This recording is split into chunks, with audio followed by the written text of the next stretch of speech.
Welcome Forex fans, it's Rob the Forex Explorer, and I'm here today with Stars and Shadow. I'm going to make a video as a companion to my written review, a review that I wrote down on my website called theforexplorer.com. And if you just navigate over to the review section and check it out, that would be cool. And that way you can kind of tell where I'm going with all this. But I'm also going to try to, summarize some of the points that I made here in this video. So let's start with the good stuff.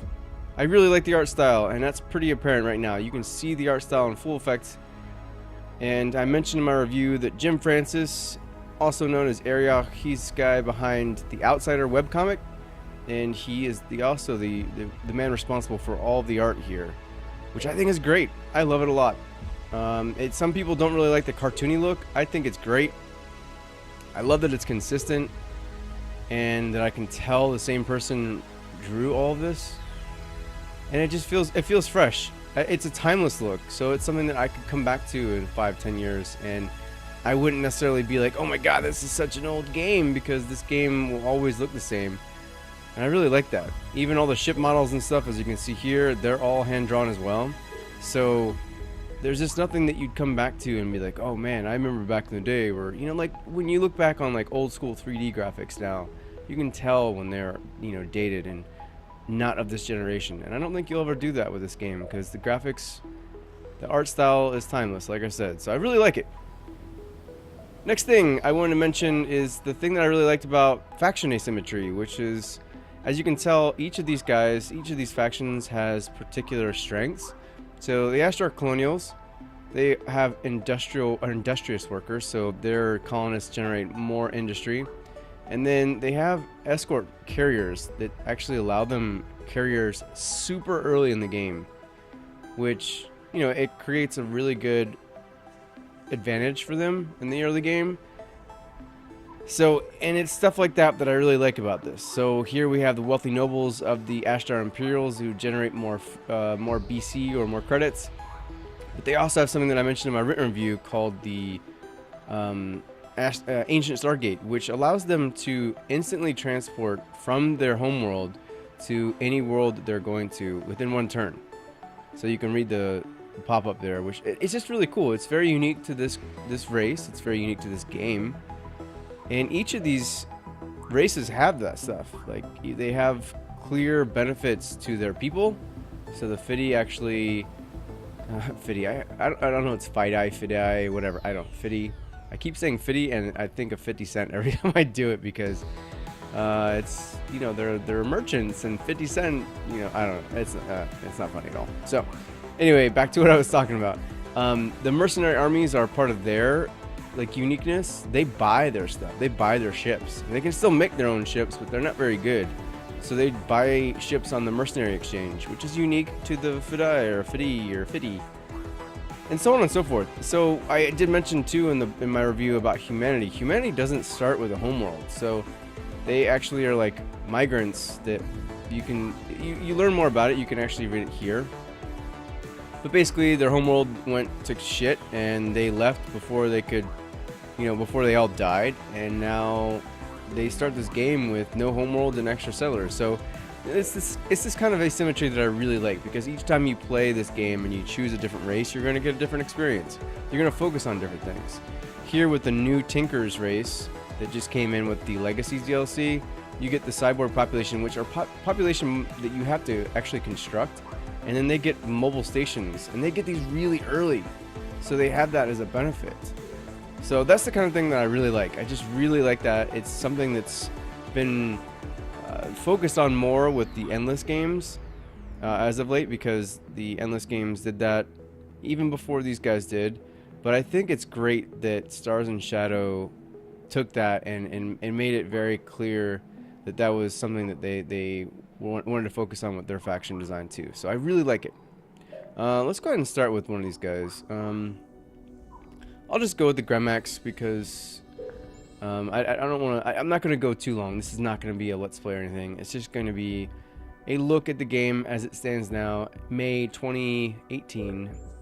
It's still being worked on in a branch of this game, and pushed out a huge group of diplomacy changes and other AI updates and stuff like that that are being facilitated by some of the players, some of the community. So I mean, this game is still being worked on actively. I love it. I love that that's the case, because this game is a game that I think you could probably tell from my written review. I really like it. I really like it a lot. So when we get into the screen, hopefully, finally, I did notice one thing that's a result of these AI changes is that the loading times are significantly higher, which I know that that's something that they can dial in. And of course, this is the beta branch, so that's not something that they've yet to they've released yet. So they clearly aren't super comfortable with releasing the way it is to the public right now, because I think mainly the diplomacy and AI changes aren't complete yet, but they're also, they're aware of these long load times. So let's go to colony management, which is something that I really like. So here we are. Let's look to select production. This is what I was talking about in my review. All right, each planet only has a certain amount of slots, improvement slots, and each time you build, say, a factory, mine, farm lab, or a market, or a planetary defense, they take a slot. So you have to really consider what you want this colony to be. So, of course, the first couple colonies you make are probably going to be a good variety, like a jack-of-all-trades kind of planet, so you can get some of that stuff going. But eventually, once you find planets that have, like, maybe, like a high resource, a high metal count, or something like that, you might do more mines there. Or, maybe they have ancient artifacts, and you'll put more labs there because the research is doubled on ancient artifact planets. So it's stuff like that, and it really creates a lot of strategic thought and a lot of hard choices, and it's a lot of fun. It makes it a lot more fun. I really don't like the build everything everywhere mentality that a lot of 4X games have. Mass Override 2 is the beginning of all that, and it spiraled out of control with games like Endless Space 2, in my opinion.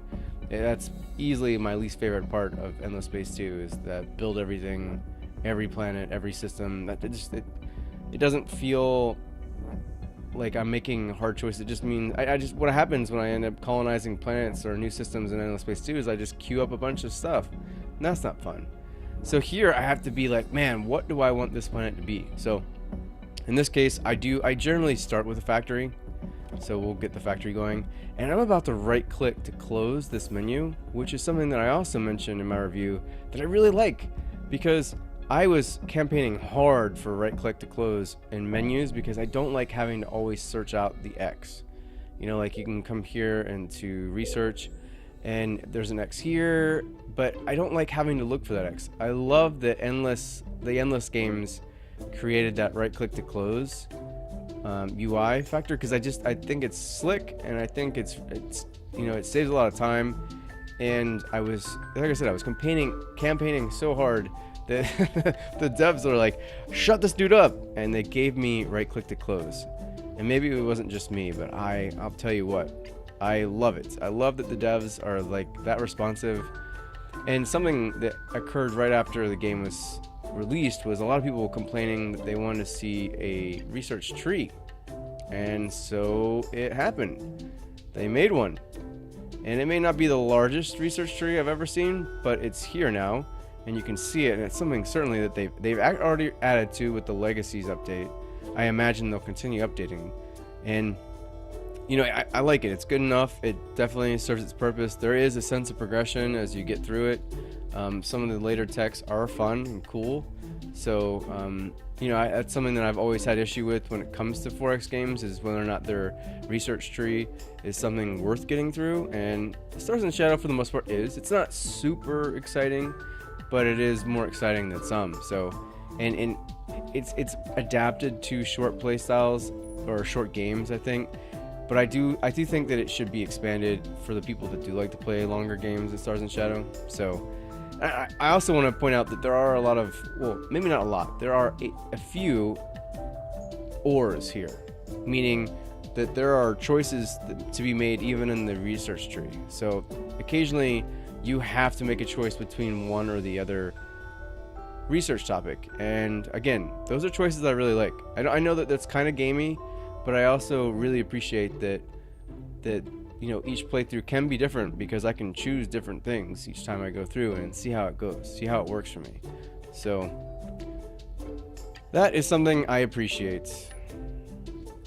let's go ahead and, did I choose something? I don't think I did. So let's go ahead and choose guidance systems, set research, and right to click to close. I love it. And another thing that actually was brought up by a lot of people, including myself, was there's a few things. I'm going to bring them up. And this is what I wanted to kind of convey, was how responsive these guys are. Because I, for one, was somebody who didn't really like to see fleet route lines all the time, especially towards the end. Like once you get to the later part of the game when there's fleets moving all the time, it started to become this like giant mess of dotted lines everywhere throughout the map, because they would have the fleet route lines everywhere, and it got confusing, and honestly it looked pretty ugly, and there was a few of us that were like, please let us have an option to get rid of those, and sure enough we got an option, which I love it. The range circles and stuff. Oh, even more importantly, there was some people that were requesting Empire territory, like I guess that's the best way to, like, territory lines, territory boxes, circles, whatever, and those were given to us.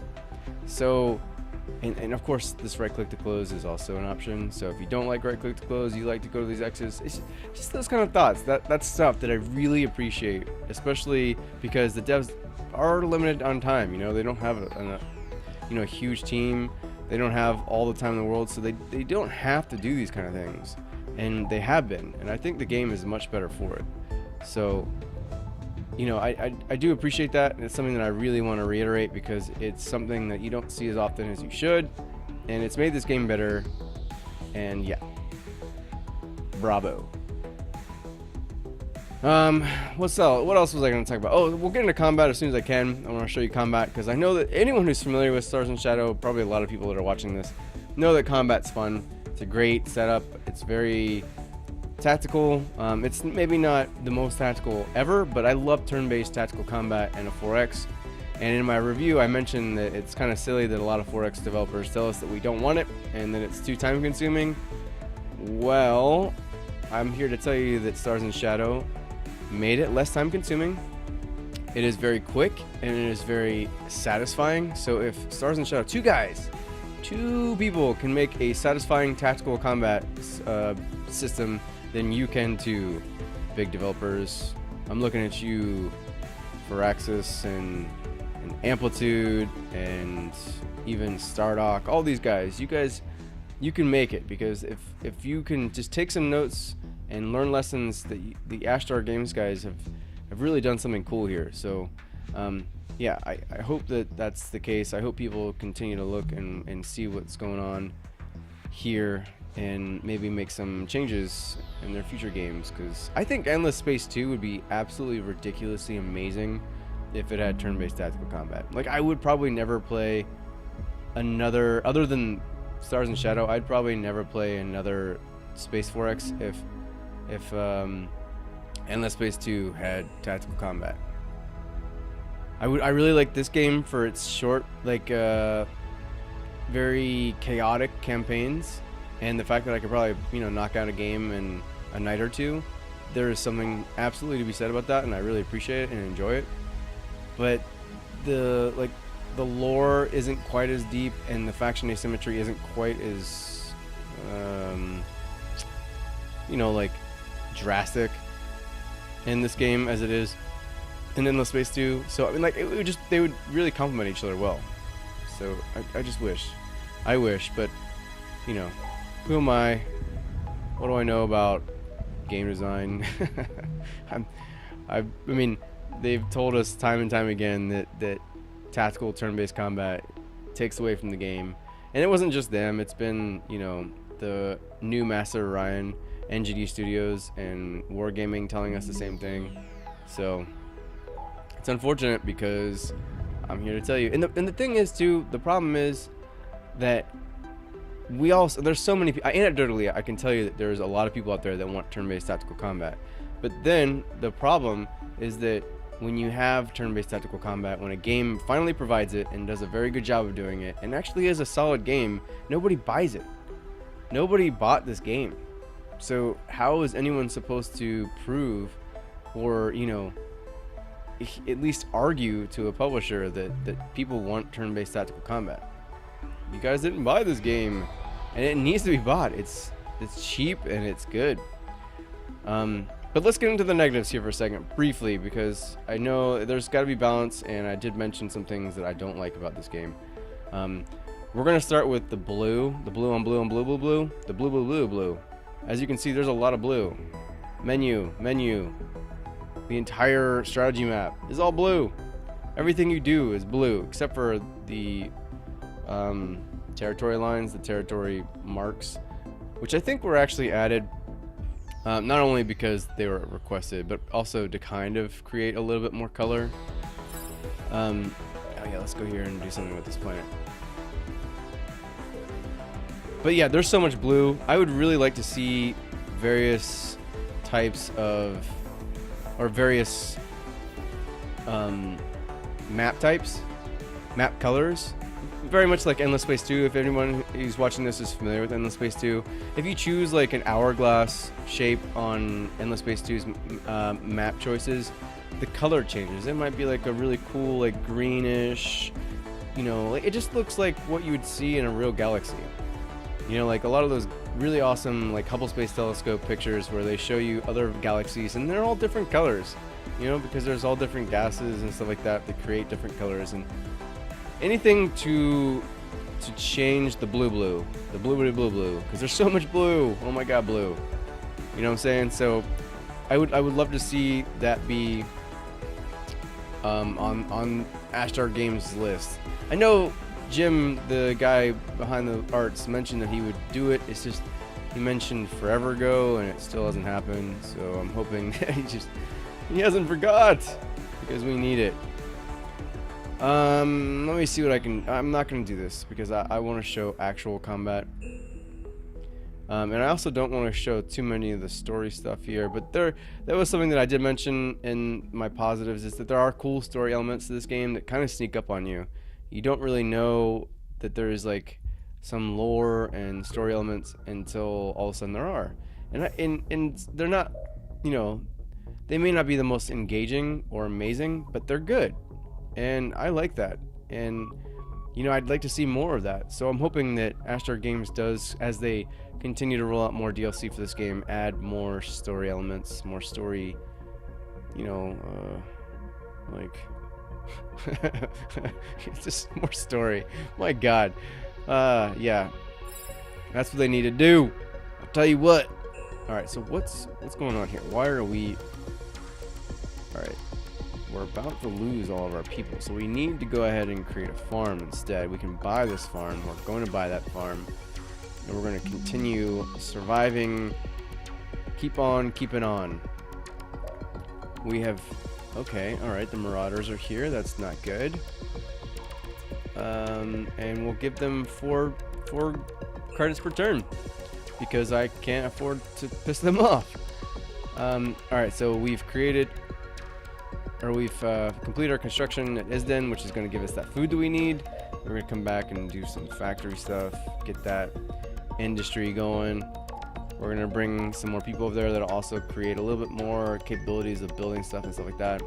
We've already done this. We did this. Let's see, budget overrun. I know, not good. Not good at all. So let's go ahead and build a couple transports and get some trade going. And that'll help increase our credit output. I think we might actually run ourselves into the ground here. No bueno. But yeah, I want to keep going. Oh, look at this. Artifacts found on Isden. So that's something that I was talking about earlier. The cool thing about this now is that artifacts now are, adds 2 research per lab. So the cool thing is that this planet could probably be something that I'd focus on labs, because there's going to be a lot more research out of this place than the average colony. And that's what I'm saying. Like it allows for some creative, strategic planning with colonies, and I like that. It makes the game much more engaging. Budget overrun. We don't have enough. What happened? Did I sell something? Oh no, they returned to trade duties, which is good because I needed some trade.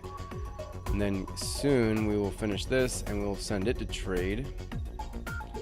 And they just go straight, because I actually have set it up so that in the options they go straight from being built to trade. So that's going to help me. I'm going to try to see what I can do to find another faction so that I can show a little bit about diplomacy and why I don't like it. It is being fixed. It is being worked on actively. So I kind of feel a little guilty for ribbing it right now, considering that they're already aware of how it's not working. But I wanted to support what I wrote in my review, so I'll show you once we get there. Play a little bit until we do. Let's go ahead and build a scout. And yeah, we'll do the scout cruiser. Man, alright. That's going to take a little longer than I thought, but it's okay. We'll build it. And hopefully in the meantime, some things happen. Like, you know, a faction shows up. Like this one. The Ural. Come on over, buddy. Did I lose my scout? I must have lost my scout. That's not good. That's sad for me. So we're just going to keep going through these turns. We're going to get to the point where hopefully the Ural make their way over to Isden or the Orthan. This is what I love this about this game too, is that you can immediately tell who's who based on their ship design, because they're all unique. I know that's the Ural. I also know that's the Ural based on their symbol, but I know based on the way their ships look, who's who and what's what. It really works. It really works to this game's advantage. And I like it. And it adds to the symmetry stuff that I was talking about earlier, so it's just another reason to enjoy and appreciate their art style. I'm going to move some more colonists over there, because again, we're going to do some empty slaves as well. The more people I have, the better my production and stuff like that. I don't know exactly how it works. I know it's... Oh, okay. There we go. 2 per colonist. So, the more people I have over there, the more I'm going to be able to produce things, and the quicker I can get my colony off the ground. Great. Got our scout cruisers, so let's start moving them and grab. Oh, grab me. Let's do. We got farms good enough for now. We probably need some more mines, so let's take some more mines so that way we can get some more metal.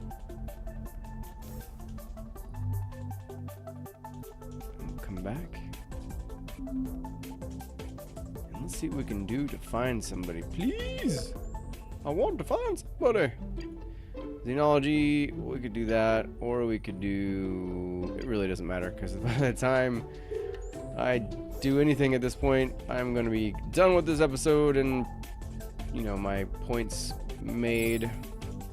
Okay, fine. Alright, so we'll do a farm here, because we're running low on food, and I don't want to get to the point where people are starving, so we're going to keep going.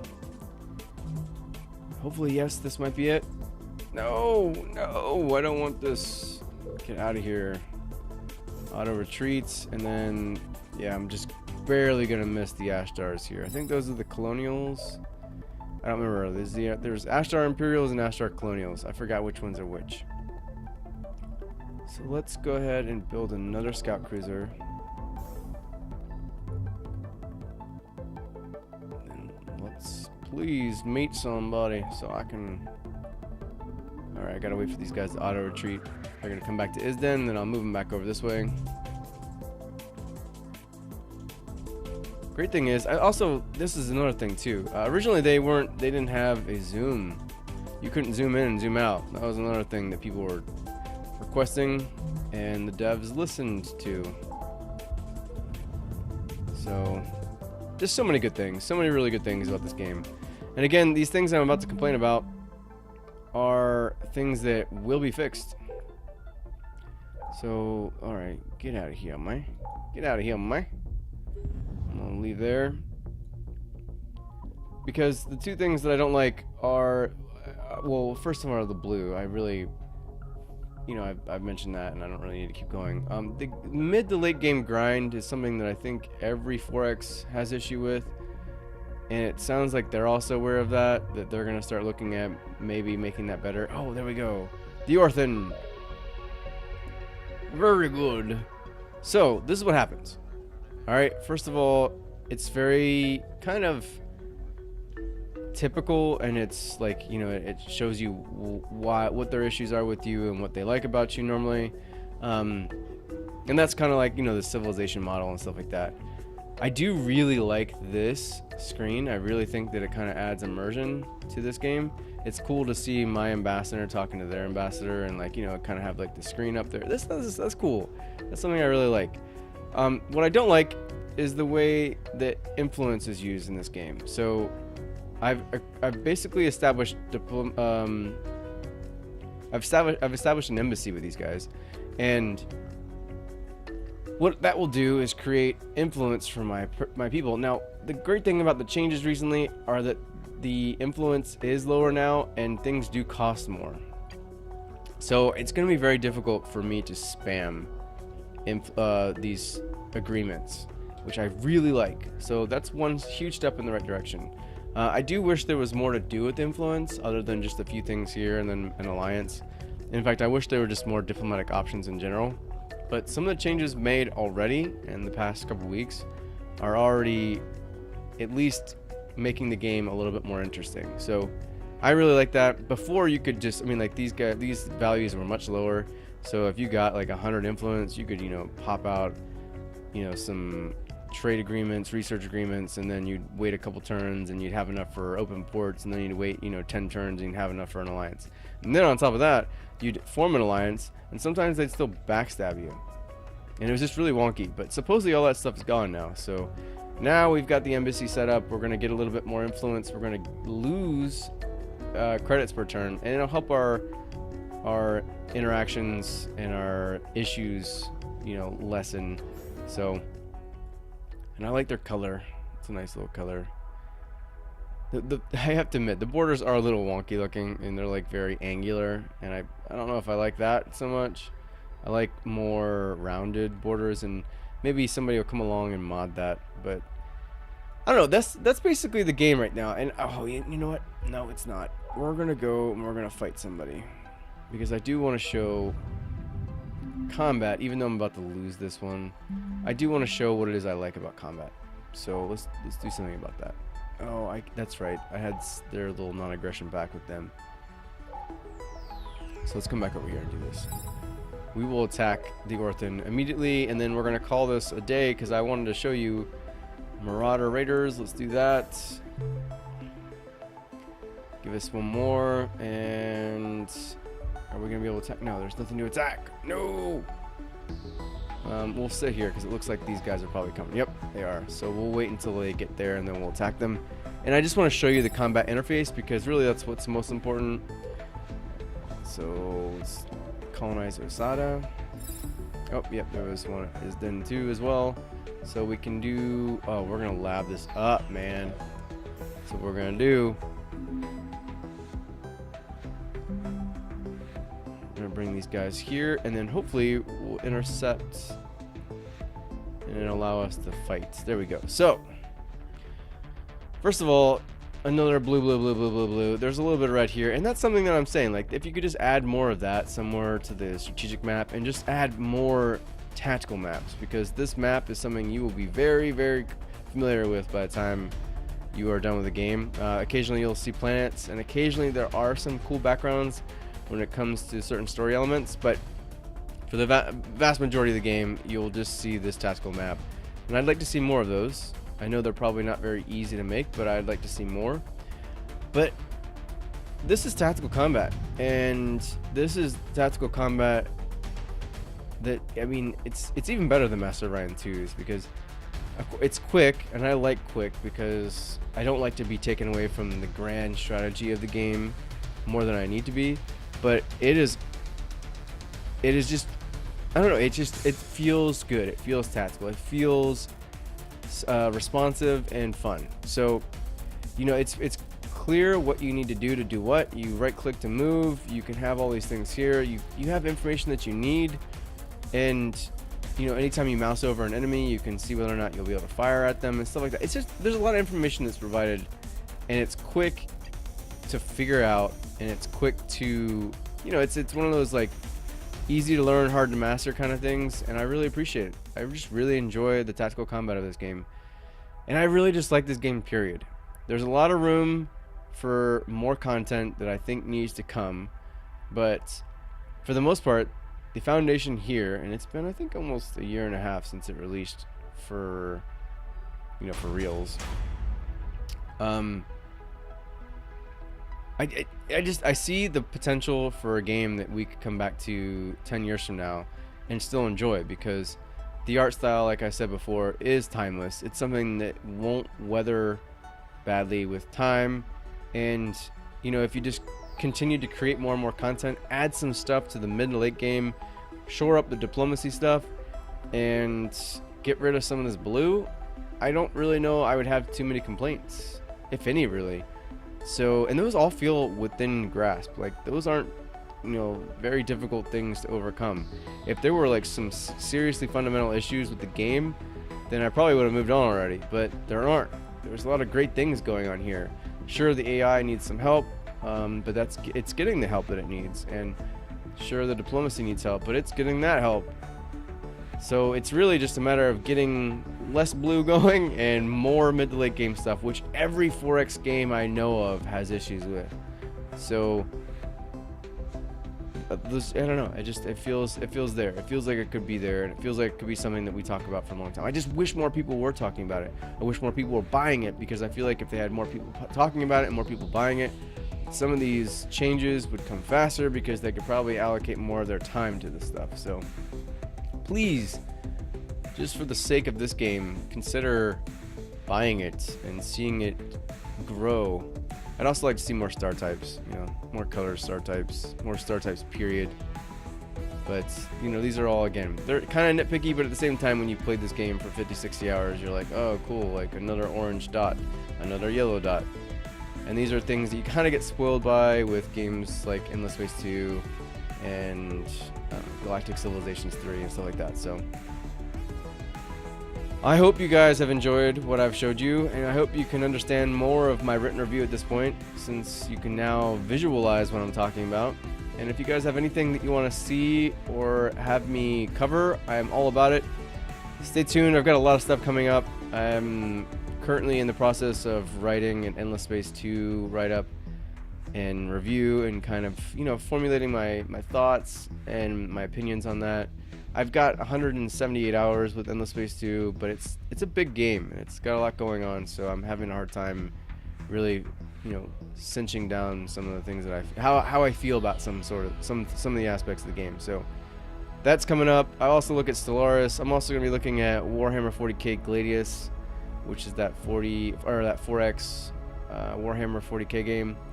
And at the gates, there's so many things, so many cool things coming down the pipe, and there's even more being announced like every other day, it feels like.